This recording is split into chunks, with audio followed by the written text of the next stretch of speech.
Number 24. Do you want to take this one? Number 24 is Andy Irving. That's right, isn't it? He's number 24. Yeah. Just checking. um, so, for those who don't know, he's a centre mid, plays for Hearts. Spent part of last season on loan at Falkirk. Obviously, Falkirk had an absolutely dreadful time of it last year. But, he's clearly taken that, he's learned from it, and now he finds himself in a similar situation this year. Once again, fighting relegation, but this time with Hearts.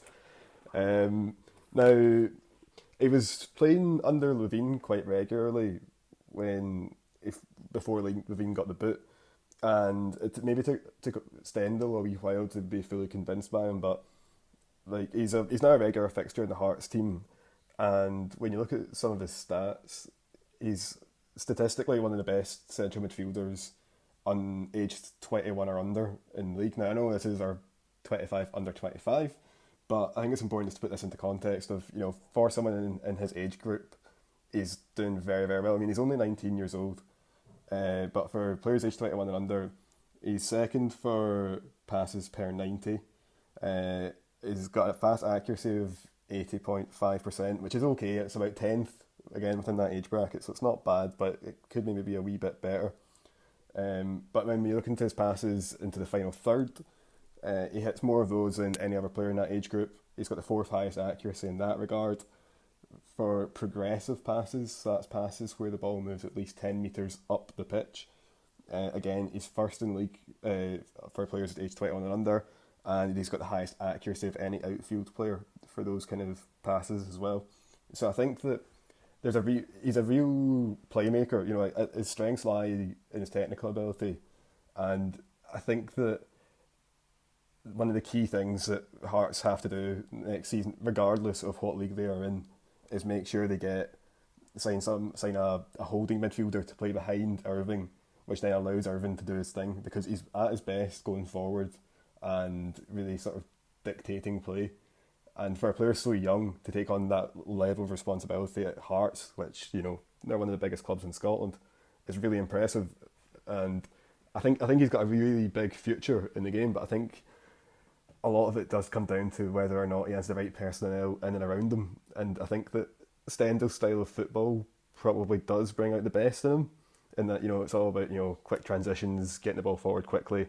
I think that's what Irving's good at, but he does probably need that sort of cover behind him in order to really allow him to go forward and express himself. Yeah, I mean, he has struck me as a kind of breakout star for Hearts this season. I mean, as you said, maybe this hasn't technically been his debut season for the first team, but this is when he's kind of came across my radar, and within watching Hearts, he has been part of that kind of ragtag group of youngsters who have kind of broke through and really been the only sign of new blood or impetus within that Hearts squad across maybe the whole season. I honestly can't remember which game it was that I was watching, but I think it must have been Stendhal, I think, but he basically opted for Irving, Henderson and McDonald in midfield, I believe. It was a midfield trio. It's a match at Tynecastle. I really wish I could remember which one it was. But essentially, maybe it was a Scottish Cup game. I don't know. It was, but it just kind of came. It just provided this huge amount of energy and attention to really get in the opposition's face, and it was exactly what Hearts had been missing for the whole season.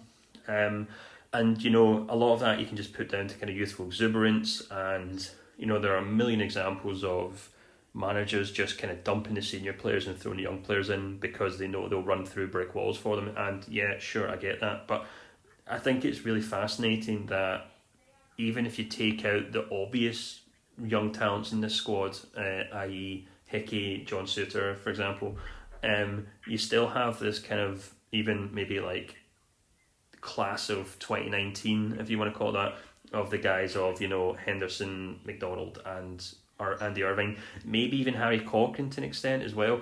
And it'd be fascinating I'm just fascinated to see how it works out for the four of them. It'd be really something special for Scottish football if the four of them can come through and really establish themselves as first team players and players that can really excel for Hearts going in the years ahead, rather than maybe just them just kind of burning out, going on loan to the Championship, etc., etc. Because you're right, I think they're all quite interesting. Irving in particular strikes me as perhaps the most fully rounded player out of all of them to an extent.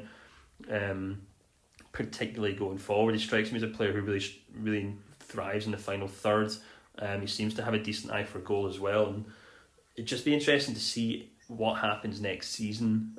Because although, I mean, God knows what's going to happen to Hearts in particular, even the Scottish football season as a whole, but even just kind of still looking at that squad, there are still quite a lot of kind of senior players who haven't left yet, but will maybe almost be demanding kind of spots in the squad that you'd kind of think Andy Irving would be looking to get himself into, and it'll come down to whether he gets the opportunity to kind of hold down first team football, get enough minutes under the belt, and to maybe continue showing his worth in that team.